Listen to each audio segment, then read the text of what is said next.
Hello mga kalab-lab, all the way from Palawan. Way back 2019, naalala ko nga pala nung bumili ako ng 4 babies. Actually, dream ko lang talaga siya na magkaroon ako ng 4 baby, but thank God, ibinigay niya yan yung aking panganay na 4 baby. Name niya nga pala ay Sander. Yan, napakabait niya at malambing. At kung alam niyo, halimbawa, binibiro namin sila ng daddy niya na nag-aaway kami, nagbubugbugan, ganun. Ayan, ang ginagawa nilang tatlo ay nagtatahol-tahol, and then hanggang magdumuga na rin silang tatlo. Ganyan. Ang pagligo ko pala sa kanila actually is twice or thrice a week para maiwasan yung mga sugat sa kanilang mga katawan, and then magkaroon ng maamoy na halimuyak, since inaalagaan namin siya sa loob ng bahay namin. Actually, wala pa talaga silang kulungan, kaya dito lang muna sila as part ng family namin. Syempre, at yan, hindi talaga siya paliguan, naka-steady lang siya, unlike mamaya makikita nyo yung tinatawag naming bad boy. Yan. At ano na siya, kung i-compute natin, siguro na nasa 28 years old na siya. Pero cute pa rin yan siya, favorite din siya ng daddy niya, kaya ayan, pinapaliguan ko talaga para mag-stay yung bango sa kanya. Yung area nga pala ng pinapaliguan namin is either sa likod lang ng bahay or sa banyo. Yun yung area ng kanilang paliguan. Syempre, DIY muna tayo. So, gamit-gamit muna tayo ng gripo, and then yung ginagamit nga pala namin sabon, yan yung binibili namin sa mga mall. Yung pang pet talaga siya para makatulong avoid sa mga kuto or garapatan na tinatawag na dumidikit sa mga fur baby or dogs. Ayan, mabigat din siya. Sander yung name niya. At behave lang talaga yun siya kapag liguan.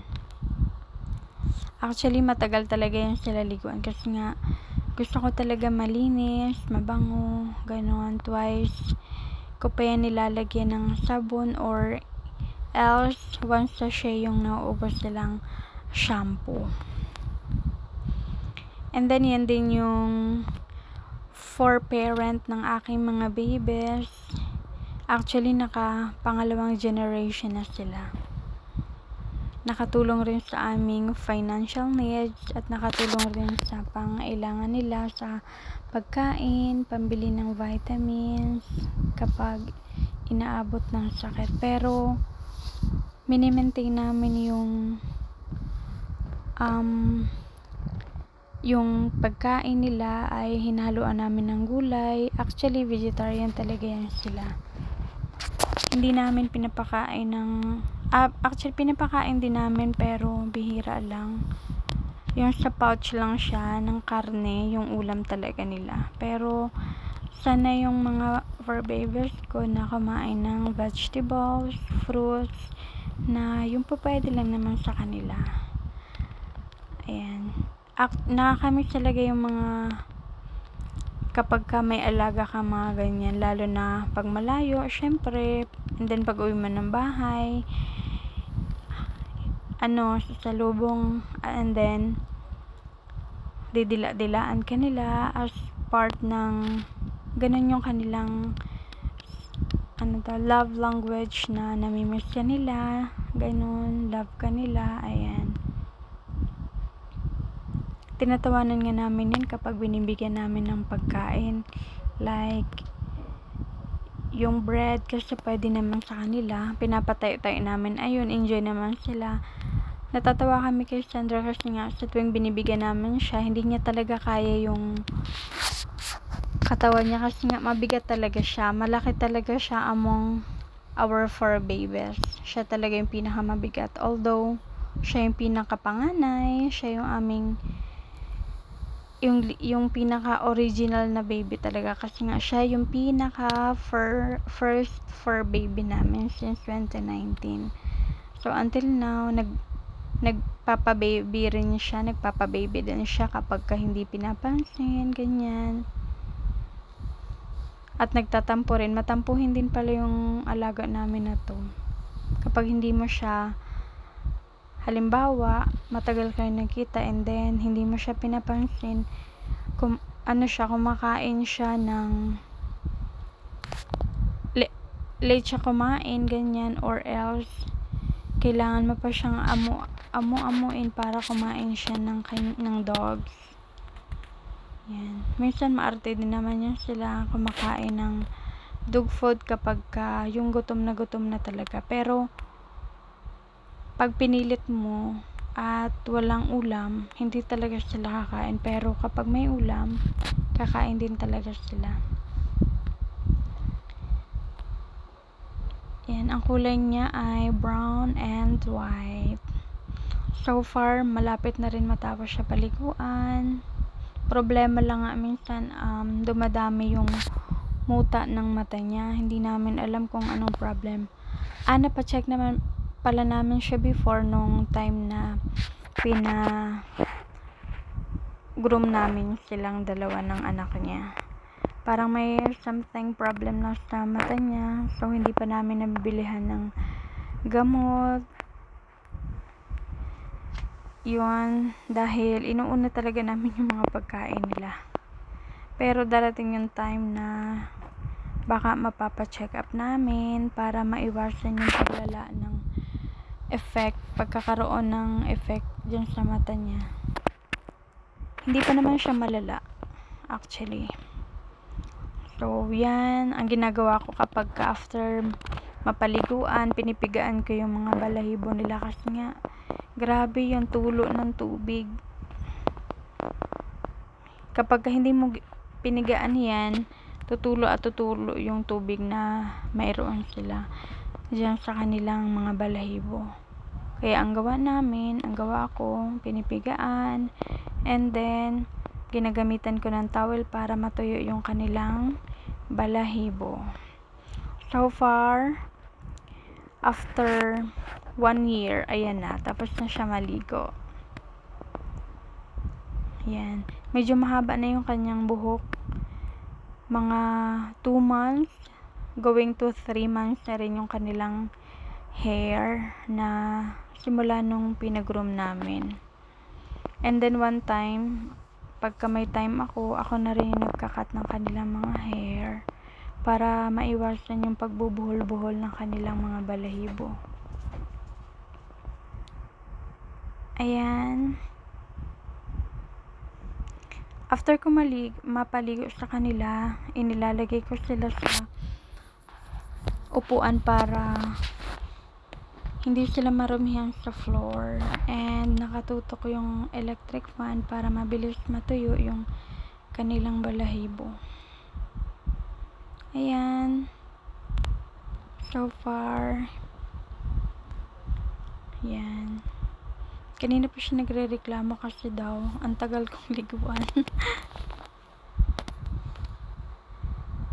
So, yun. Nakikinig naman sila kapag sabi ko wag mo nang magpagpag dahil nga tumatalsik yung mga tubig. Yan.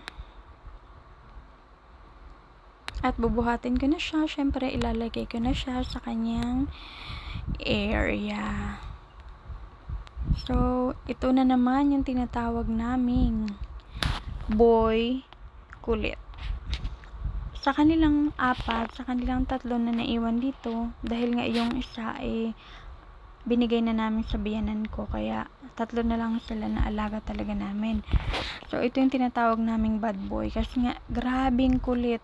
May marinig lang na pusa, ganyan, or mga bagong pandinig, like yung bagong boses ng tao, ganyan, tatahulan nila agad.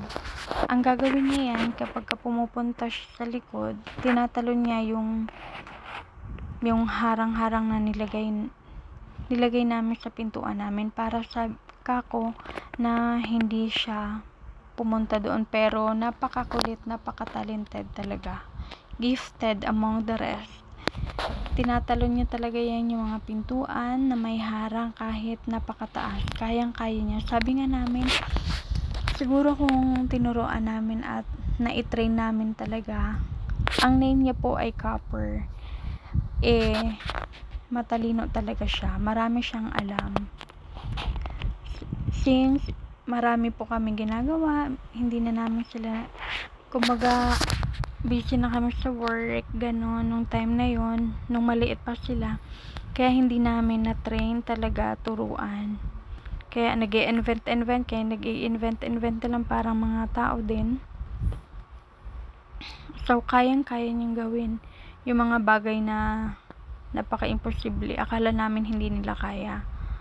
Ang dami na nga namin ginawa para sa mga pintuan na once na may mga tao or mga alagang dumadaan sa tapat ng bahay namin or else sa bubong, minsan hindi makapunta doon. May one time pa nga naalala namin nung kapag nakalimutan naming isarado yung pintuan namin na nasa likod banda, hay nako, ewan na lang, tumatakas. Naririnig na lang namin at nakikita na lang namin siya, nandoon na pala sa gate. Mabuti na lang yung gate namin nakalock. And then after, para matandaan niya, talagang pinapalo ko siya o pinapalo namin, pero hindi naman palo na yung bonggang-bongga, para lang matandaan niya. So far na tatandaan niya naman, parang bata naman siya na nakakaintindi. Kapag ginagalitan niya silang tatlo, tumatago sa ilalim ng upuan, ng table. Parang bata rin na ginagalitan na ayaw makarinig o mapalo. Kaya natatawa na lang kami minsan. Pero malambing yan siya sa lahat ng siya yung pinakamalambing, siya yung mabait, hindi nangangagat. Once na encounter niyo siya, kikilalanin ka niya, then siguro 2 hours na magkasama kayo, friend na kayo, ganun siya. Hindi katulad ng mama niya, ng mami niya. Mamaya ipapakita ko rin, yun yung pinakahuli kong paliliguan. Napakatapang yun, kaya one time kapag may bisita kami sa bahay, ikinukulong talaga namin para hindi makapangagat. So yan siya, kahit makulit, mabait naman siya, hindi siya nangangagat. Fully vaccinated na pala yan sila, and then naka-deworm na rin. Syempre malalaki. Ito pala yung first batch ng anak ni Sander, si Copper. Actually, si Copper is pangalawa siya. Yung panganay namatay.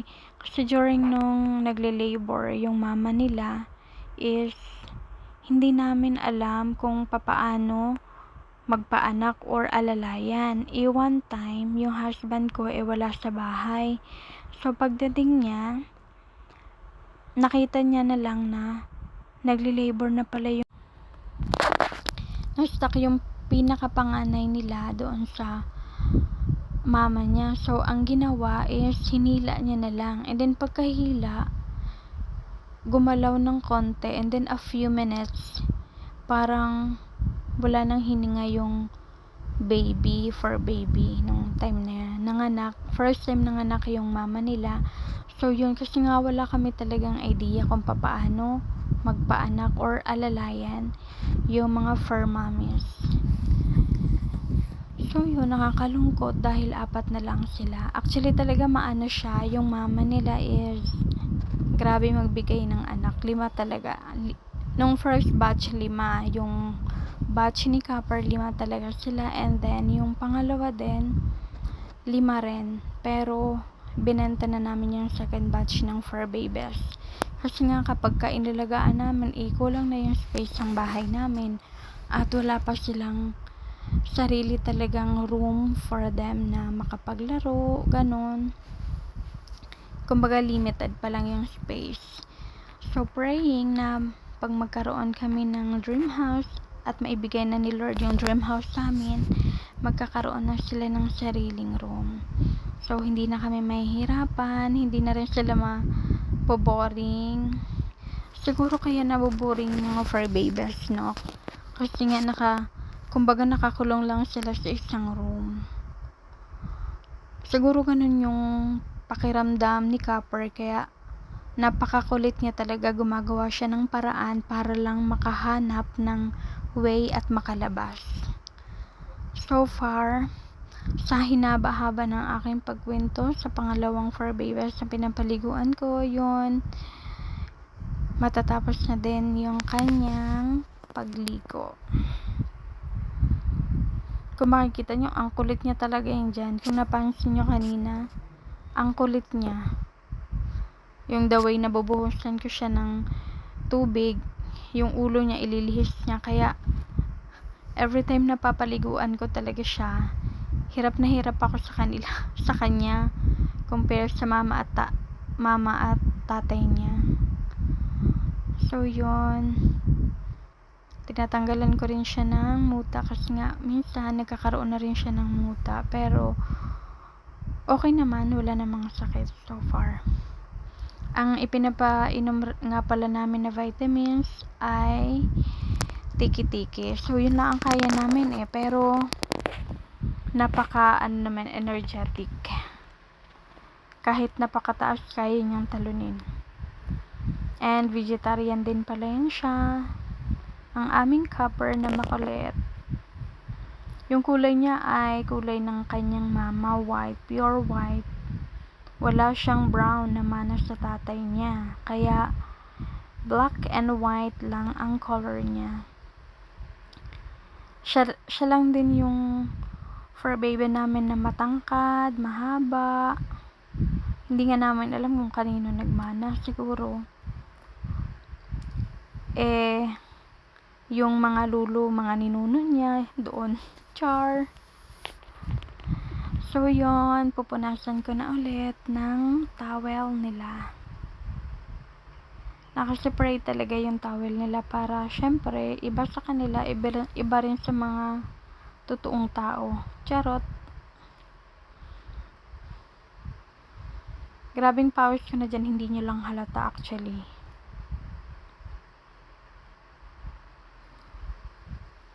Ayan, so pangalawang fur babies ko na napaliguan. Name niya po ay Copper. Ang makulit na Copper. Pero malambing at mabait. Once sa pinapagalitan ko pala yan siya, alam niya. Kasi nga tumatago agad siya sa ilalim ng table or upuan para hindi ko mapalo.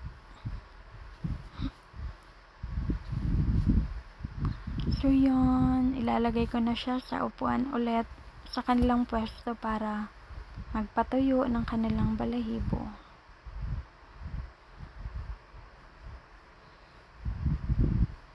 So marunong rin siyang magantay. Actually, mga baby ko talaga mababait. Marunong makinig, ganun. Takot yun sa akin, pero sa daddy nila hindi takot. So, ito na po yung kanilang mommy. Ang name niya po ay Jambi. Hindi nga po namin alam kung yan ay preggy naman for the third batch ng kanilang magiging anak.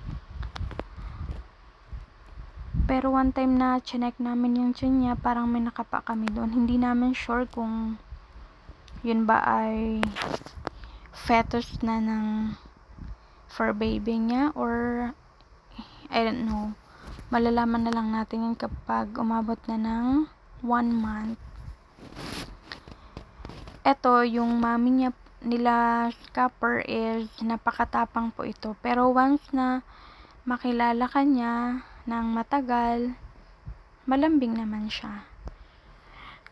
Yun nga, sinabi ko nga kanina na siguro kung tinuruan namin sila since nang maliit pa, magagaling at matatalino. Ito yung mama. Si Copper nagmana sa kanyang mama sa pagkakaroon ng parang creative ba siya. Imaginative, kumbaga sa tao, ganun. Magaling gumawa ng mga bagay-bagay, ganun. Yung mama niya kasi matalino rin. Pag once na ginalitan ko silang lahat, makikinig siya una. Siya yung mag-o-obey. Sabi ko, tahimik, umupo. Siya yung first na mag-o-obey. Ganun siya. Kamasunurin, katalino yung mama nila. Kaya si Copper siguro nagmana sa kanya. Kaya ubod ng kulit. At yun, nagtataka nga kami bakit yung pure white niya na kulay is yung ibang part ng katawan niya parang nagre-red. Sabi namin is baka dugo yan kasi mahilig siya magkamot-kamot ng part ng paa niya. Yun. Kaya ingatan natin yung ating mga fur babies, lalo na kapag may kuto ganyan. Kutuhan natin. One time na nagkuto po kami, so yun, may mga nakuha kaming kuto, hindi namin alam kung saan nanggaling. Pero nature na talaga ata ng mga fur babies or dogs na magkaroon ng mga ganong kuto. I wonder, hindi ko alam kung saan nanggaling mga yun.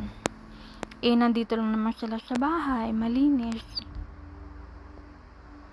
So, hindi ko alam kung saan nanggaling yung mga ganong mga insekto na dumadapo sa kanilang katawan. Natatawa na lang nga kami minsan ng husband ko kasi nga sabi namin, maunahan nyo na naman kami. Kasi nga po, kami ay wala pang babies, so sila magkakaroon na ng third batch generation ng kanilang magiging anak. So kami, until now, wala pa rin, char. So waiting kami kung kailan ibibigay ni Lord yung gift niya para sa amin, and hoping and praying na this coming 2024. Minsan nga, naglukuhan pa kami ng husband ko. Sabi namin, why not kaya yung papa nila, yung fur parent na father, sabi namin, ipahiram niya na lang kaya yung daddy niya ng so alam niyo na yun ha.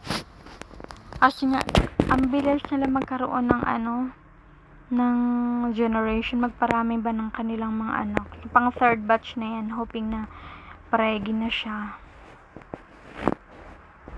for the third batch. At syempre, makatulong rin sa kanilang pangailangan, kaya inaalagaan din namin, binibigyan namin ng pampagatas, which is yung malunggay. Malaking tulong talaga yung malunggay kasi nga, hindi lang siya malaking tulong sa mga hayop, lalo tigit sa mga tao. Nakakapagbigay siya ng, yun nga, kung mapapanood ninyo sa iba't ibang platform about malunggay, marami talaga siyang tulong. So, yun yung nakapagpatibay sa mga dogs namin. Kasi every time na nilulutuan namin ng gulay, hindi talaga mawawala minsan yung malunggay kapag meron na talaga at hindi pa nauubos yung mga dahon ng malunggay. Kaya yun, yung mga for mommies dyan out there, why not ipatry nyo yung mga fur babies nyo pakainin or isanay sa pagkain ng vegetables.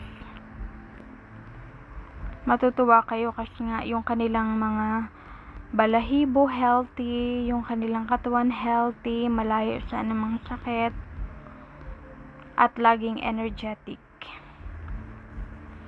Inaalagaan namin yung mga fur babies namin ng pagkaing masustansya, lalo na yung mga gulay, prutas na pwede para sa kanila. Iwasan lang natin yung pagbibigay, lalo na yung mga chocolates na pagkain, yung may chocolates na or yung mga bawal na food para sa mga fur babies. Iwasan po natin, baka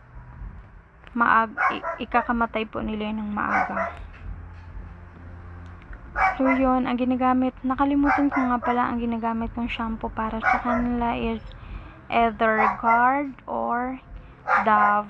Favorite ko yung Dove ipagamit sa kanila kasi nga mabango at malambot sa kanilang balahibo. Yung Guard naman is nakakatulong yun para maiwasan yung pagkakaroon ng kuto at pangangati ng kanilang katawan.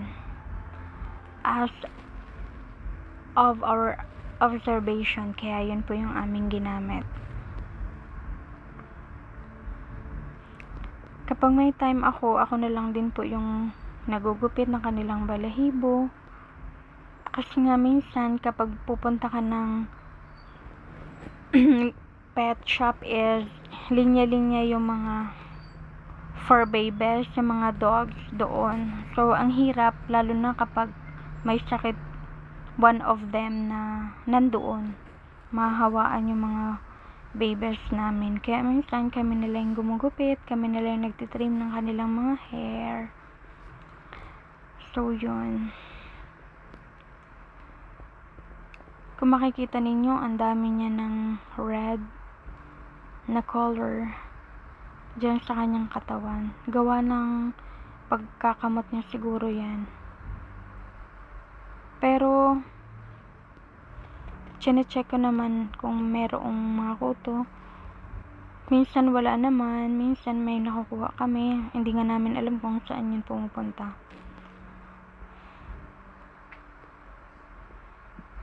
Yeah. Ginagawa ko pala kapag mahaba na yung kanilang pilik mata is ginugupitan ko para hindi maharang yung kanilang mata at hindi doon kumapit yung muta. Syempre ganun para malinaw yung kanilang tingin. So yun.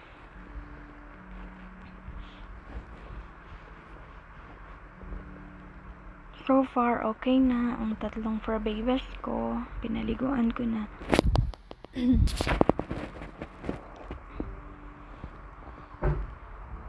Ayan. So yan yung pinaka masayan sa pagkakaroon ng fur babies. May aliwan ka in terms of nalulungkot ka, boring ka. Parang baby na rin namin siya sa loob ng bahay. Minsan nagagalit lang kami or naiinis kapag grabing ingay na nila gawa ng tahol ng tahol sa mga tao na hindi nila kilala, sa mga hayop na umiingay sa kapaligiran. Yun lang naman po yung kanilang mga bagay na ginagawa kapag naiinis kami. Yun, sa hinahaba-haba ng panahon, natapos na din yung pagligo ko ng aking mga fur babies.